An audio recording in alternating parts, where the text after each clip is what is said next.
Hey, what's happening? So, I'm Paul Maych. I'm 40 years old. I've been coming to Anfield since I was 6 years old. I've seen us win every major honour in that time, particularly in the last few years under Jurgen Klopp. I've seen terrible teams. I've seen great teams. I've seen terrible teams do great things and great teams do terrible things. But I've never felt the crisis of confidence that I feel in Liverpool Football Club right now, and I can't work out why that is. So I want to have a chat with you guys today and see if I can kind of talk it out and work out what it's all about. Leave any thoughts in the comments and let's crack on with it. So point one, the performances, and let's start obviously with Real Madrid 5-2. An absolute kick in the teeth, and particularly because they always say that it's the hope that kills you. Having won a couple of games feeling like Liverpool were back, maybe it was naive to expect them to be so back that they could take it to the European champions, but I really don't know. That's why it's so confusing. I added to the list of really confusing performances from Liverpool. Everything about it felt right at the time. The coach greeting was stupendous.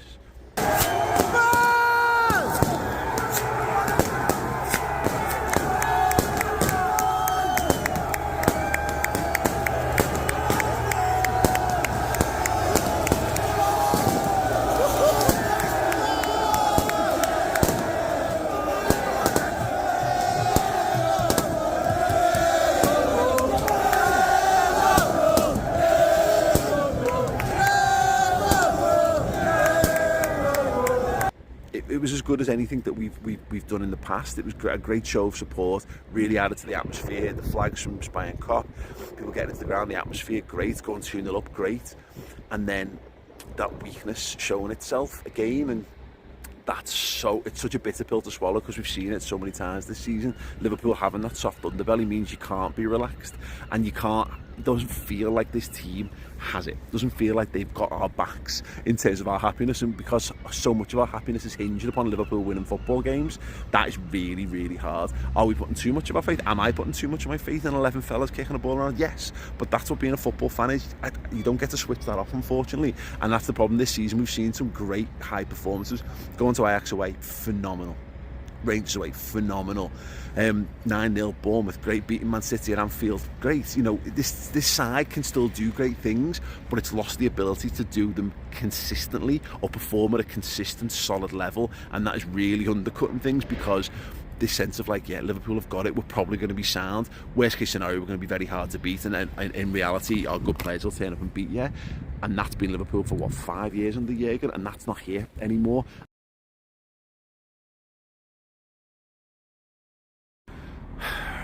Point two is the blame game. Look, we've all been raised on football analysis from the television, and one of the reasons why I remember starting Redmen was because I hated the way the football was covered on TV. I called it po-faced. You know, a lot of old fellas in suits whinging about stuff, and I thought a little renaissance had happened, and then it's all just gone back to that again, you know, and being done actually not because they intrinsically feel that way, just because they know it gets views and clicks. Roy Keane's actually dead sound in reality, but he plays a bell end on TV because he knows that's what people want from him, and they know that's successful, and that's why you get tired. And you've got plenty of other people doing it on YouTube and you know, on Spaces and all kinds of things, performative aggression and negativity. But that's how we've been trained to talk about football. There's always got to be someone to blame. Who wasn't marking who slipped, who was at fault, who can we point the finger at to make ourselves feel better because we can understand things. And when, you know, your team's not doing well, and a brilliant team with loads of brilliant players isn't doing well, the problem is the blame game gets widespread. So instead of it being, COVID season, you can blame the lack of defenders, and for that, you know, maybe you could tend to blame further. You can go, well, it's a training, blah blah blah blah blah. But in reality, well, there was one problem that needed fixing. Liverpool needed more defenders, so Liverpool put Young and defenders and Nat Phillips, etc., in centre half, put the midfielders back in midfield, and it fixed the problem. And Liverpool went to go on. We could all deal with that. At the moment, there doesn't seem to be an easy solution to that. It's not a quick fix, and that is really hard to take because it's I think it's much easier to swallow problems and rationalise them. Makes you feel better when you feel like you've got your head around what the solution is, whereas Liverpool seem to try stuff and they can't get back to that level. And there's a reality that we're being faced that this season they might not be able to get back to that level again, and unfortunately that mean missing out on the Champions League. And then there's a huge kind of worms that's going to open up around that. But so far I've seen Harvey Elliott blamed, I've seen Thiago blamed, I've seen Henderson blamed, I've seen Fabinho blamed, I've seen Mo Salah blamed, I've seen Van Dijk blamed, I'm seeing at the moment Joe Gomez is hot topic to blame. His Instagram's getting swamped with negative comments by bells. Just keep it to yourself. Tell your mates if you think someone's shit, but the actual actively seeking out, telling people they've been crap is an exacerbation and a natural step on from this culture that we've inherited as football fans of someone's got to be blamed and you've got to tell them that they're to blame, which is a bit weird. Have your opinions, by all means spread them indirectly, but spreading them directly is mad, and that's a real, again, really difficult to kind of fathom out and rationalise, because there's so much, everybody's got a hot negative take, and that's creating a sort of cauldron of misery around Liverpool at the moment, where it's an unsolvable problem, so all it's doing is making people point and look and deep dive search for more things to get cross about, and that is quite, it's a bit of a shit world to live in, to be honest. Point 3, let's do it, the ownership. FSG's lack of over and above investment in the playing staff of Liverpool Football Club. I can't fault the expansion of the stadium. It literally continues behind me. I used to come here as a kid, and I've been coming here for a very long time, and Liverpool was 45,000. We always wanted to have one of the biggest stadiums in the world. The biggest hot topic that ended up getting Hicks and Gillette in the club. One of the biggest lies they told was around giving Liverpool a bigger stadium, a stadium more representative of the brilliance of this footy club. Well, it's happening. Main stand is amazing, and the Annie Road is going to be even better. We're going to have 61,000 people in Anfield, that's good. Increasing training facilities, all these kind of things, good stuff. Hiring brilliant people in roles, great. But ultimately it's the lads on the pitch who are the ones who deliver, and it's very difficult to live in a world where Manchester City are free spending, Man United have spent loads of dough. You've now got Newcastle coming up on the rails with bottomless funds potentially. And again, as evidenced by the Real Madrid, Real Madrid have forever got more money. Liverpool are up there in terms of the revenues, but they're not there in terms of things like net spend. And my biggest issue around FSG is and it's so stressful because, again, it's not something we have any control over. You're not going to go to war with an ownership group that has delivered all that success. That's not, for me, my opinion, this is what it's all about, is I don't see there's any need. They were a year on, and this is not just my opinion, from them being called the best operators in football. They were the envy of loads. Arsenal are coming up on the rails. They're going to have a self-sustainable model eventually, and they've proved that you can challenge for titles. Liverpool have proved that you can challenge for major honours without having to have a bottomless pit of funds. However, that model feels like it's run its course. I don't think right now Liverpool have got the ability to have neutral net spend and still continue to fight at the top of football. It means the FSG model needs to change, or they need to find that investment that allows them to change, or they need to go and find some people with the kind of pockets that can cope. And that's really frustrating, because we're living in the best era. It's the best Liverpool team I've ever seen, best manager, some of the greatest players. Liverpool have often had one or two truly great players in great sides. We've got, we've been in a point recently where we could have said, and we can say with a full chest, best right back in the world, best left back in the world, best centre back in the world, best goalie in the world, best DM in the world, best right wing in the world, best left wing in the world, best false nine in the world, and it goes on and goes on. We've assembled a brilliant team, but that team has run its course, and that's a sad and depressing thing as well. I've loved watching these players perform, and when you see them, some of them, Fabinho, Jordan Henderson, starting to reach the peak of their powers and maybe even starting to be on the slide, that's sad, but I want them to be bolstered. I hate the idea of wasting another year. We wasted a year in COVID, all of us, our whole lives, and a whole season of Liverpool, because we couldn't kick on. We couldn't kick on that year, and we're never going to get that back, and that's one less year of Jurgen Klopp as Liverpool manager, and that is so depressing. And the idea that we have to go through more transitional periods if we have to build ourselves back up the hard way, that's going to be a very hard thing to do, and I'm not sure that whether we have the stomach for that. I mean, ultimately we're not going anywhere, we can't support anyone else, but that's going to be a very difficult journey unless they're able to decide and realise that the reality is, once or twice every now and again, if you've not got big assets to sell, and Liverpool don't have big assets to sell anymore, unless they want to cash in on maybe a Virgil van Dijk or a Mo Salah or an Alisson Becker, then they're going to have to go into negative net spend to reboost this team, and I'm not sure where they've got that, and that leads to real uncertainty and again a really negative attitude around the club, and you're seeing it's leading to civil war in the fan base. Whether it's a true 50-50 split or it's a huge split of people, I'm not entirely certain, but it's there and it exists, and it makes supporting Liverpool loads more difficult because you're having to fight a case for a bunch of billionaires when in reality everyone should be joining together and supporting the football club and getting behind the players on the pitch to perform, because they're the ones who bring us happiness, not the people who own the club.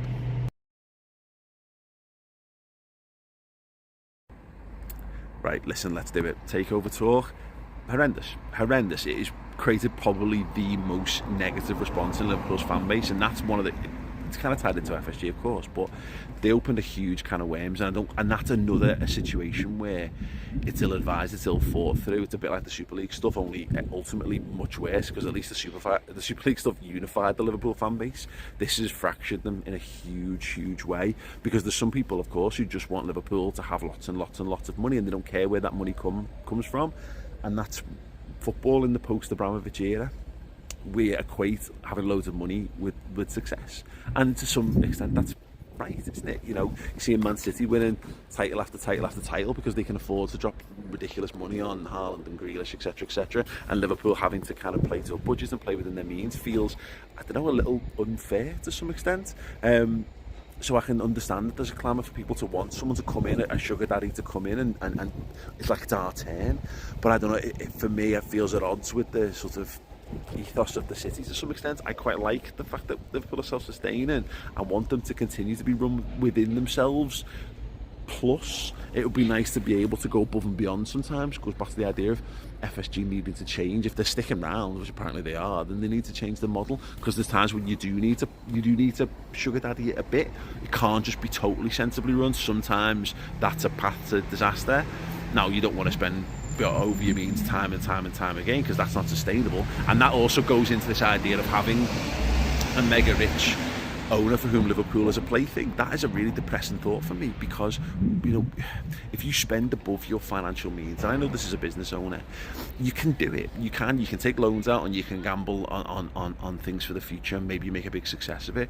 But if you're constantly spending negative sums, as in spending beyond what you've got in the bank, if your success is dependent upon that, when the person who's funding that leaves, then your business is basically not sustainable, and that's a really bad business situation to be in. And this isn't a business, this is a deep spiritually connected central hub of this city, of our personas, of our DNA, you know, and not just people from Liverpool, but obviously the Liverpool fan base around the world. This football club means more, and you know, to jeopardise that, and we've seen that already. That's what Hicks and Chiller had. They had an unsustainable business model. We don't want to see that happen to Liverpool again. We want Liverpool to compete, but for me, it's got to make sure it's done the right way, and it's not people are dragging this down to weird levels, and that's the problem with what FSG have done. The big problem is it's opened up to loads of horrible finger pointing amongst Liverpool's fan base. It's really depressing, the idea that like accusations can be thrown around on like racism and stuff. It's nothing to do with that, absolutely nothing to do, certainly not for me. We all just want to make sure that Liverpool is run in the best possible way. The problem is that none of us really knows what that looks like, and that's created fractures, and it's created toxicity in the fan base, and that is incredibly depressing. Next point, the dangers of expectation. Now, this is a very sensitive subject, and you've got to be careful how you phrase these things.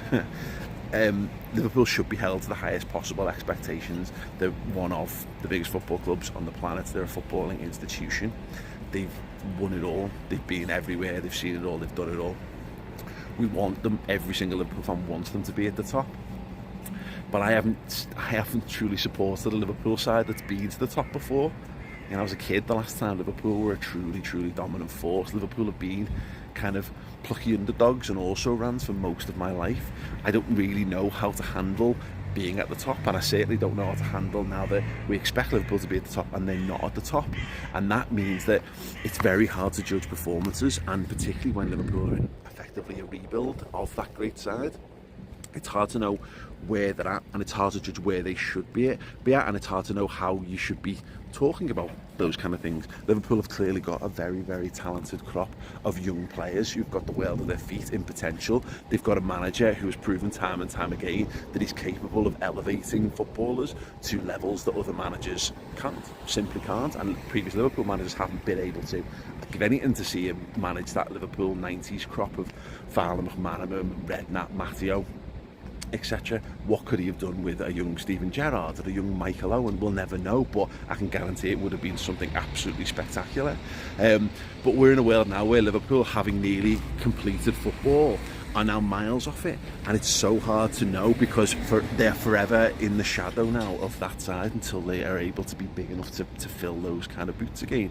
And that's a very, very uncomfortable situation to be in, because I want to be supportive of the team, I want to be supportive of the players, but I'm also used to Liverpool basically winning every game of football every week, and it feels really weird to try and find positivity in things when I haven't needed to claw or search around for positivity. It's been there, it's been really obvious.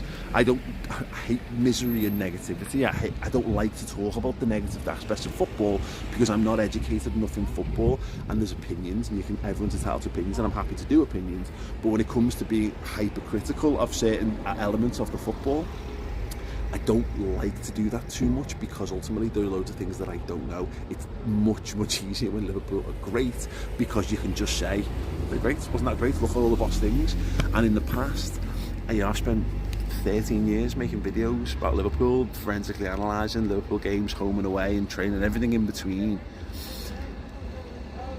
For most of those early years, it was about having this attitude of positivity. Let's look at the positives, let's try and find ways to be upbeat, because we can't stop supporting Liverpool, so how do we find a way to get through the toughest of times? And I've enjoyed being that for many years, but it feels right now like that tank has been emptied, and I'm honestly, it kind of makes you think, like, if everyone wants to be miserable and everyone wants to be negative, there's a lot of people who seem to be desperately clinging on to negativity.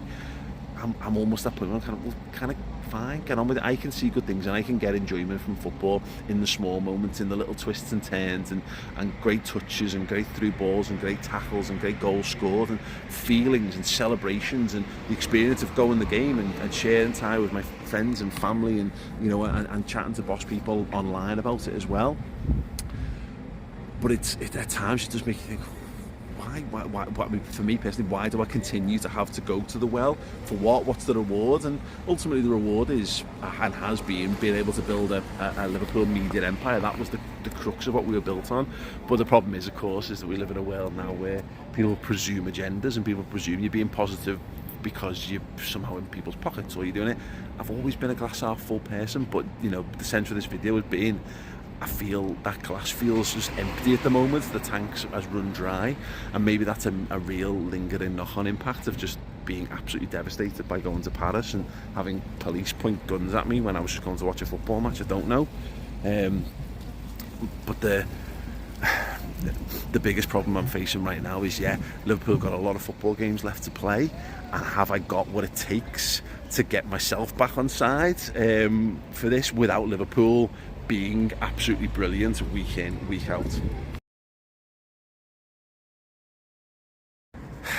So ultimately the answer to all this is, I don't kind of have the answer. PostArmControl wrote a great article, and a number of great articles, and continually writes great articles. He always is seeking for more than just the knee-jerk instant emotional reaction to stuff. He's a student of the game, he's a student of Liverpool, and I've always been pleased whenever I have a certain feeling about things, and it's often reflected in his views and his articles. But given that I was struggling this week, and I read his one about, again, overreactions to the Real Madrid defeat, it was really interesting to hear him talk about the positive shoots of recovery from Liverpool. Cody Gakpo, really good sign, and you can see how he fits into the side. Darwin Núñez seems to be getting his confidence back. He's such an exciting player. I really feel like he's going to score loads of goals, or get loads of goals and assists. Mo Salah seems to be sort of turning the performance corner at the moment. Stefan Bajcetic looks an absolute gem that we found almost seemingly from out of nowhere, but obviously not. That's obviously a player that Liverpool have scouted, bought in, and trained up to this level. Virgil van Dijk back fit will be a good thing. When Konate comes back to fitness, we've got another brilliant long-term centre-half for us in there. Robertson's still got energy in the tank. I think Trent has been much better since the World Cup and is starting to get his creative edge back as well. And the defensive side of things being weirdly overstated by people who don't know what they're talking about. I saw someone blaming him for the Militao goal because he didn't chase the man. That's not how Liverpool defend corners. And again, that's why I don't like to criticise on things that I don't know about. I do know about that. That's not Trent's fault. That's just weirdly people not understanding how a zonal marking system works and blaming Trent because of their own ignorance. But anyway, you know, I look at the young players, I look at Harvey Elliott, I looked at his performance against Newcastle coming off the bench, sparkling a little star of a footballer that he is. Fabio Carvalho has shone in the little moments he's had. He scored goals for Liverpool. That is a big step forward. It's not worked out from this season, but you'd hope more will come from that. And then just, we've got Jurgen Klopp as manager. There's just no better manager in world football to manage Liverpool. No one better to get them out of it. No one better to build the next great Liverpool side. And we forget that sometimes because we've not really experienced it in our lifetimes, not in mine. Alex Ferguson had to go through this. He didn't end up manager for Man United for what, the best part of 30 years or whatever, because he was given a 30-year contract and just ran it with success. No, it wasn't. He had to rebuild that team several times and suffered dips and suffered the ignominy of people thinking he was crap and his players were rubbish and all that in between. I hate comparing us to Man United, but the great managers aren't great consistently forever. I mean, for God's sake, Carlo Ancelotti was Everton manager. He was Everton manager. And now he's a European champion, La Liga champion again. You know, good on him. So yeah, look, Liverpool have got what it takes to drag themselves out. There's lots of big ifs, but again, it's whether we need to. Do we need to change our expectations of Liverpool? It's tough to say that, and it's tough for me to sit here and say we should be happy with fourth. We shouldn't be. We should be happy with Liverpool just existing at one end, and we should be happy when Liverpool win absolutely everything. Liverpool are clearly going through a change. They're going through a transition. We have to find that faith to believe that things will be better again, because if we can't, then it's going to be a very, very miserable ride, and we're not going to get it by Liverpool winning 10 games back to back. I just don't feel like they've got that this season. But is it going to stop me supporting Liverpool? No. Does it stop me loving Liverpool? Absolutely not. So I just need to find a way. Maybe it's on me. Maybe the problem lies with me and not with Liverpool, and not with the owners, and not with the players, and not with the pundits, and not with Twitter. Maybe I just need to give my head a wobble and get back to finding the things and focus on the things that I do love about Liverpool and supporting them until Liverpool do get themselves back to the top of the mountain again. Anyway, there we go. I feel weirdly better after that. Sorry if this was all just absolute nonsense, but it has been a tough old time. And again, look, I shouldn't complain. It is the world that I've created for myself. But, you know, when you see a lot of trolling and negativity, and when Liverpool are crap on top of that, because the trolling and negativity is always there, you know, that's just the nature of the world we're in, and social media and what have you. But when Liverpool are crap on top of that, I weirdly feel personally responsible, and people somehow feel that I am personally responsible. So that's a sort of a hard thing to swallow, when really I just want Liverpool to be good. I want to enjoy the football team game, and hopefully Jurgen can sort that out for me, because that would be great. Yeah, if you like the video, if you agree with anything I've said, drop a like on it, do subscribe, and any thoughts in the comments below. You guys are boss. Hopefully the Reds can get back to being that. If you need more Boss Liverpool content in your life, I'm going to give you a discount code. Come and check out Redmen Plus. Podcast, videos, features, interviews, all the best amazing stuff that we do, in addition to the free stuff from Redmen. It's over on there. If you use the code Maych, it's going to give you a free month to try everything out. Head over to redmenplus.com, sign up, go through the sign up now thing, go to Club Captain, which is a £5 monthly subscription, use the code Maych, M-A-Y-C-H, and you'll get that month for free to have a look around, have a nose around, listen to the podcast, watch the videos, check out Dream Teams with me and Paul Dalglish, the King's son, played for Liverpool, picks his all-time best Liverpool. It's great stuff. It's going to keep you on an even keel even when the Reds can't, and hopefully we'll all get through this together. Anyway, up the you, up the me, up the Reds.